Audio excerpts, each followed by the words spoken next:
Once, in a bustling village nestled between the great savannah and the winding river, lived a man named Kofi, renowned for his riches. He owned vast herds of cattle, fields of golden crops, and a mansion that gleamed under the sun, adorned with treasures from distant lands. But Kofi's heart grew restless, for he wondered if his family, his wife Adwoa, his son Kwame, and his daughter Efia loved him for his soul, or merely for his wealth. One starry night, Kofi devised a plan.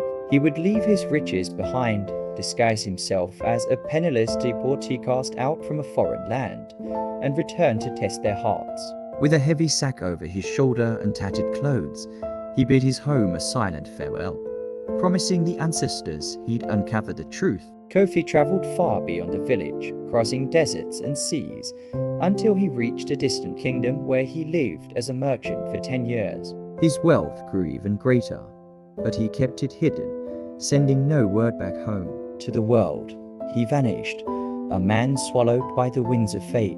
Meanwhile, in the village, Adwoa mourned her missing husband, raising Kwame and Efia alone. The cattle dwindled, the crops withered, and the mansion's gleam faded, yet she held fast to hope. Rumors swirled that Kofi had abandoned them, but Adwoa's heart refused to believe it. After a decade, Kofi staged his return.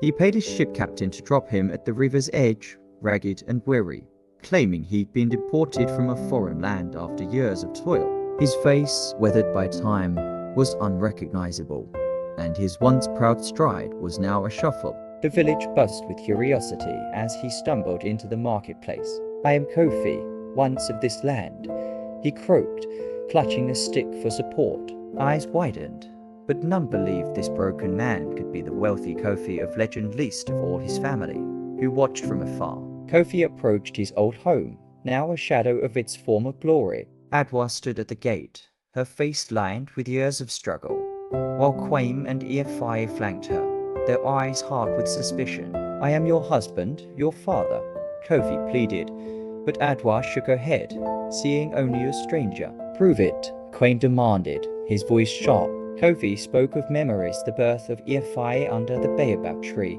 the song Adwoa sang by the fire, but time had blurred their trust. They let him sleep in the goat shed, unwilling to embrace this beggar who claimed their blood. Days passed, and Kofi toiled in the shed, watching his family from a distance. Adwoa worked tirelessly, mending clothes for neighbors to feed her children, while Kwame hunted and Efia fetched water. Their love for each other shone, but Kofi saw no warmth spared for him. He decided to push further. One evening, he feigned illness, groaning loudly from the shed. Efia brought him a bowl of thin porridge, her face stern. "Eat and be quiet," she said, leaving him alone in the dark, his heart aching with doubt. Unbeknownst to his family, Kofi had buried a chest of gold beneath the baobab tree before he left, a secret he'd reveal only if their luck proved true. Each night, he whispered to the ancestors, asking for a sign, but the wind stayed silent. Adwoa began to soften, noticing the deportee's familiar laugh, the way he hummed an old tune. She confided in Kwame. "Could this be your father?" Kwame scoffed. "A rich man doesn't return as a beggar," yet seeds of doubt took root in their minds. Word spread of the deportee claiming to be Kofi, and the village elders called a meeting. They questioned him beneath the great acacia tree, their voices stern. "If you are Kofi, where is your wealth?" they demanded. Kofi smiled faintly, saying, "Wealth is nothing without love." The villagers mocked him, but Adwoa stepped forward. "Let him stay," she said, her voice trembling. "If he's a liar, time will show it." Her mercy stirred Kofi's heart, though Kwame and Efia remained cold, their pride unyielding. One stormy night, the river flooded, sweeping away the village's bridge. Kofi, weak as he appeared, joined the men to rebuild it, his hands steady despite his guise.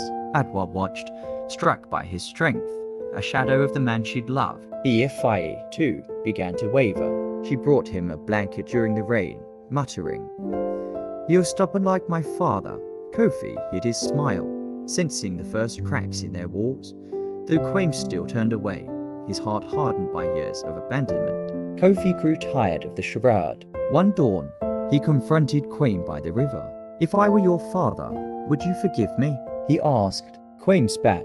My father left us to suffer. You're just a leech. The words cut deep, and Kofi nearly revealed himself. That night, Adwoa sat by him in the shed. Tell me the truth, she whispered. Kofi's eyes met hers, and for a moment, he faltered. But he held firm, saying only, the truth lies beneath the baobab tree, leaving her puzzled yet hopeful. The village faced a drought, and hunger gnawed at every home. Kofi saw his family weaken, their pride crumbling under necessity. He longed to end the test, but he needed one final sign proof their love wasn't tied to gold.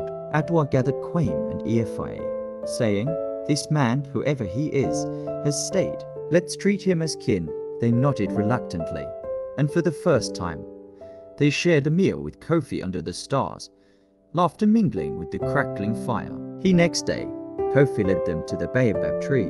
Dig here, he said, his voice steady. Kwame hesitated, then plunged a hoe into the earth, unearthing the chest of gold. Gasps echoed as Kofi shed his rags, standing tall as the man they'd once known. Adwoa wept, embracing him, while Efia fell to her knees, whispering. Father, Kwame stood silent, shame and relief warring in his eyes. Kofi smiled. I tested your love, and you passed not for gold, but for me. The village rejoiced as Kofi's wealth returned prosperity to all. His mansion gleamed anew, but more precious was the bond he'd reclaimed. Adwoa, Kwame, and Efia never spoke of the deportee days. Yet they held Kofi closer, their love proven true. Kofi thanked the ancestors, vowing never to doubt again. Under the baobab tree, he told his tale to the children of the village, a lesson etched in time. Riches fade, but love endures, as deep and unyielding as the roots of the earth. If you love our stories, please make sure to like and subscribe. Never forget to drop a comment. Thank you.